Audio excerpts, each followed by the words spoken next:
Crime scene seminar রুমে ওরা কারা? লাল পোশাকের ব্যক্তিকে ঘিরে রহস্য। ফিঙ্গারপ্রিন্ট বিশেষজ্ঞ বলছে পুলিশ। এসএসকেএম এর পিজিটি পাল্টা আইএমএ বেঙ্গলের। পুলিশের দেখানো ছবিতে বাদ, বেগুনি জামা পরা একজনকে নিয়ে ভাইরাল ছবিতেও ধোঁয়াশা। বর্ধমান মেডিকেলের চিকিৎসক বলে সন্দেহ আইএমএ বেঙ্গলের।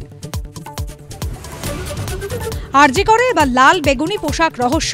হাসপাতালে থাকলেও কেউ ঘটনাস্থলে ছিলাম না, দাবি বিরূপাক্ষের। বাড়িতে গিয়েও খোঁজ মিলল না অভিকের। আরজিকর কাণ্ডে এবার বিতর্কে সন্দীপ ঘনিষ্ঠ অভিক। হুমকি সংস্কৃতি চালিয়ে যাওয়ার অভিযোগে বর্ধমান মেডিকেলে বিক্ষোভ। আরজিকর কাণ্ডের আবহেই নাবালিকাকে যৌন হেনস্থার অভিযোগে রণক্ষেত্র মধ্যমগ্রাম। অভিযুক্তের বাড়ি দোকান ভাঙচুর, ইট বৃষ্টি, পাল্টা লাঠিচার্জ, কাঁদানে গ্যাসের শেল ফাটালো পুলিশ। এবার বীরভূমের ইলামবাজার কর্তব্যরত নার্সের শ্লীলতাহানির অভিযোগ রোগীর বিরুদ্ধে। নিরাপত্তার দাবিতে কাজ বন্ধের হুঁশিয়ারি চিকিৎসক, নার্স ও স্বাস্থ্যকর্মীদের। আজ প্রতিবাদ মিছিল। ইকো পার্কের কাছে শুট আউট, বাইকে এসে পয়েন্ট ব্ল্যাঙ্ক রেঞ্জ থেকে গুলি, খুন ভাঙড়ের ব্যবসায়ী বিবাদে খুন, অভিযোগ পরিবারের। আটক পার্টনার।